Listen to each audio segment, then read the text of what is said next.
Hello guys, commerce ലോക്സിൻ്റെ പുതിയൊരു ക്ലാസ്സിലേക്ക് സ്വാഗതം. നമ്മൾ ഇന്ന് ഡിസ്കസ് ചെയ്യുന്ന ടോപ്പിക്കാണ് pricing under different market structures. പല മാർക്കറ്റ് സ്ട്രക്ചേഴ്സ് ഉണ്ട്. Monopoly, duopoly, oligopoly, perfect competition. ഇങ്ങനെ വരുന്ന മാർക്കറ്റ് സ്ട്രക്ചേഴ്സിൽ ഓരോന്നിലും എങ്ങനെയാണ് പ്രൈസിങ് ഡിസിഷൻ എടുക്കുക എന്നതാണ് നമ്മൾ ഡിസ്കസ് ചെയ്യുന്നത്. ഫസ്റ്റ് തന്നെ പെർഫെക്റ്റ് കോമ്പറ്റീഷൻ. പെർഫെക്റ്റ് കോമ്പറ്റീഷൻ്റെ ഫീച്ചേഴ്സ് നിങ്ങൾക്കറിയാം. Large number of buyers and സെല്ലേഴ്സാണ്, ഹോമോജനസ് പ്രൊഡക്റ്റാണ്. അപ്പം ഒരേപോലത്തെ പ്രൊഡക്റ്റ് വിൽക്കുന്ന ഒരുപാട് ബയേഴ്സ് ഉള്ള ഒരു മാർക്കറ്റിൽ ഒരൊറ്റ ബയർക്ക് മാത്രമായിട്ട് പ്രൈസ് കൂട്ടി വിൽക്കാനോ കുറച്ച് വിൽക്കാനോ പറ്റില്ല. സോ പെർഫെക്റ്റ് കോമ്പറ്റീഷനിൽ എങ്ങനെയാണ് പ്രൈസിങ് ഡിസിഷൻ എടുക്കുന്നത്? Under perfect competition price is determined by the forces of demand and supply. ഡിമാൻഡും സപ്ലൈയും അനുസരിച്ചിട്ടാണ് പെർഫെക്റ്റ് കോമ്പറ്റീഷനിൽ പ്രൈസിങ് ഡിസിഷൻ എടുക്കുന്നത്. Also all similar firm had to charge same price. ഒരേ പ്രൈസ് എല്ലാ ഫേംസിനും ചാർജ് ചെയ്യേണ്ടതായിട്ട് വരും. Every firm is a price taker, not a price maker. എല്ലാ ഫേംസും ആ ഒരു ഡിമാൻഡ് ആൻഡ് സപ്ലൈ ഡിറ്റർമൈൻ ചെയ്യുന്ന ആ ഒരു പ്രൈസ് ടേക്ക് ചെയ്യണം. അവർക്ക് സ്വന്തമായിട്ട് പ്രൈസിങ് ഡിസിഷൻ എടുക്കാനായിട്ട് പെർഫെക്റ്റ് കോമ്പറ്റീഷനിൽ പറ്റില്ല. സെക്കൻഡാണ് മൊണോപ്പൊളി. മൊണോപ്പൊളി അറിയാം, സിംഗിൾ സെല്ലറാണ്. ആവശ്യത്തിന് ബയേഴ്സ് ഉണ്ടായിരിക്കും, സിംഗിൾ സെല്ലറാണ്. സോ സെല്ലർക്ക് ഇഷ്ടമുള്ള പ്രൈസ് ചാർജ് ചെയ്യാം. Okay. In case of monopoly, manufacturer had full control over price. പ്രൈസിന്മേൽ ആ ഒരു മാനുഫാക്ചറർക്ക് ഫുൾ കൺട്രോൾ ആയിരിക്കും. അയാൾ ഇഷ്ടമുള്ള പ്രൈസ് അയാൾക്ക് ചാർജ് ചെയ്യാം, കാരണം കോമ്പറ്റീറ്റേഴ്സ് ഇല്ല. Price can be fixed based on business objectives after considering the elasticity of demand. Business objective, profit maximization ആണ് ബിസിനസ് ഒബ്ജക്റ്റീവ് എങ്കിൽ മാക്സിമം പ്രോഫിറ്റ് കിട്ടുന്ന ഒരു പ്രൈസ്. ഇനിയിപ്പോൾ എത്തിക്കൽ കൺസിഡറേഷൻ അല്ലെങ്കിൽ സോഷ്യൽ റെസ്പോൺസിബിലിറ്റി ഫുൾഫിൽ ചെയ്യുക അങ്ങനെയൊക്കെ ആണെങ്കിൽ റീസണബിൾ ആയിട്ടുള്ള ഒരു പ്രൈസ് ആ ഒരു ഓൺട്രപ്രണർക്ക്, മോണോപോളിസ്റ്റിന് ചാർജ് ചെയ്യാനായിട്ട് പറ്റും. അങ്ങനെ മോണോപോളിസ്റ്റ് ചാർജ് ചെയ്യുമ്പം ഇലാസ്റ്റിസിറ്റി ഓഫ് ഡിമാൻഡും കൂടെ നോക്കണം.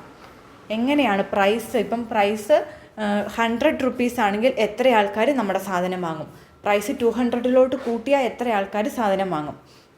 ഒറ്റ സെല്ലറോ ഉള്ളെങ്കിൽ തന്നെയും ആൾക്കാർ ആ ഒരു പ്രൊഡക്റ്റ് ഉപയോഗിക്കുകയേ വേണ്ട എന്ന് തീരുമാനിച്ചാൽ പിന്നെ അവിടെ ആ ഒരു സിംഗിൾ സെല്ലർക്ക് നിലനിൽപ്പില്ല.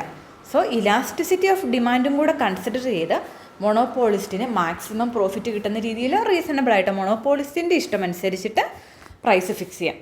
അതുപോലെ മോണോപോളിസ്റ്റിന് പ്രൈസ് ഡിസ്ക്രിമിനേഷൻ നടത്താം. കൂടുതൽ കാശുള്ളവർ, അതായത് ഒരു ഏരിയയിൽ നിന്നും കൂടിയ പ്രൈസ് വേറൊരു ഏരിയയിൽ നിന്നും കുറഞ്ഞ പ്രൈസ്, അല്ലെങ്കിൽ ഒരു ഗ്രൂപ്പ് ഓഫ് കസ്റ്റമേഴ്സിന് കൂടിയ പ്രൈസ് ഒരു ഗ്രൂപ്പ് ഓഫ് കസ്റ്റമേഴ്സിന് കുറഞ്ഞ പ്രൈസ്, അങ്ങനെ ഡിസ്ക്രിമിനേറ്റ് ആയിട്ട് പലയിടത്തുനിന്ന് പല പ്രൈസ് കളക്ട് ചെയ്യാനായിട്ട് മൊണോപോളിസ്റ്റിന് പറ്റും. അടുത്താണ് മൊണോപോളിസ്റ്റിക് കോമ്പറ്റീഷൻ. ഇവിടെയും ഒരുപാട് ബയേഴ്സ് സെല്ലേഴ്സും ഒക്കെ ഉണ്ടെങ്കിൽ ഇവരുടെ പ്രൊഡക്റ്റ് ഡിഫറൻഷ്യേറ്റഡ് ആയിരിക്കും. ചെറിയ ചെറിയ വ്യത്യാസങ്ങൾ, ചെറിയ ചെറിയ ഫീച്ചേഴ്സ് ആ ഒരു പ്രൊഡക്റ്റിൽ കാണും. ഓക്കെ. അപ്പം അങ്ങനെ ആ ഒരു വ്യത്യാസങ്ങൾ ഉള്ളതുകൊണ്ട് തന്നെ മൊണോപോളിസ്റ്റിന് എന്തുണ്ട്? have some control over the price. Okay. Producers can charge high price if they can prove uniqueness in their product. അവരുടെ പ്രൊഡക്റ്റിൽ ഒരു യൂണിക്നെസ്, ഒരു സ്പെഷ്യൽ ഫീച്ചർ തെളിയിക്കാൻ പറ്റിയാൽ പ്രൊഡ്യൂസേഴ്സിന് ഹൈ പ്രൈസ് ചാർജ് ചെയ്യാം. Example mobile phone industry. ഓരോ മൊബൈൽ ഫോണിനും ചെറിയ ചെറിയ ഫീച്ചേഴ്സിൽ വ്യത്യാസമുണ്ട്. അപ്പം ആപ്പിൾ എസ്റ്റാബ്ലിഷ്ഡ് ആയി നല്ല ഒരു ബ്രാൻഡായിട്ട് പ്രൂവ് ചെയ്തതുകൊണ്ട് അവർക്ക് ഹൈ പ്രൈസ് ചാർജ് ചെയ്യാം. അല്ലെങ്കിൽ സോപ്പ് ബിസിനസ് എടുക്കുക. ഓക്കെ. അപ്പം ചില സോപ്പുകളുണ്ടല്ലോ, ആയുർവേദിക് ഇൻഗ്രീഡിയൻറ്റ്, നാച്ചുറൽ എന്നൊക്കെ പറയുമ്പോൾ അവർക്ക് കൂടുതൽ പ്രൈസ് ചാർജ് ചെയ്യാനായിട്ട് പറ്റും. സാധാ സോപ്പെന്നും പറഞ്ഞ് കുറഞ്ഞ പ്രൈസിന് ബാക്കിയുള്ളവർക്ക് വിൽക്കേണ്ടതായിട്ട് വരും. സോ മൊണോപോളിസ്റ്റിക് കോമ്പറ്റീഷനിൽ ആ ഒരു പ്രൊഡക്റ്റ് ക്വാളിറ്റി അനുസരിച്ചിട്ട് പ്രൊഡ്യൂസർക്ക് പ്രൈസിന്മേൽ കുറച്ച് കൺട്രോളുണ്ട്. ഇനി അടുത്താണ് ഒലിഗോപ്പൊളി. ഒലിഗോപ്പൊളിയിൽ ഫ്യൂ സെല്ലേഴ്സ് ആണെങ്കിൽ തന്നെയും അവർക്ക് ഒരു സെല്ലറിൻ്റെ പ്രൈസ് മറ്റൊരു സെല്ലറിൻ്റെ പ്രൈസിനെ ഇൻഫ്ലുവൻസ് ചെയ്യും. Okay. Pricing policy of one producer is affected by the pricing policy of other. So price is fixed based on that of competitors.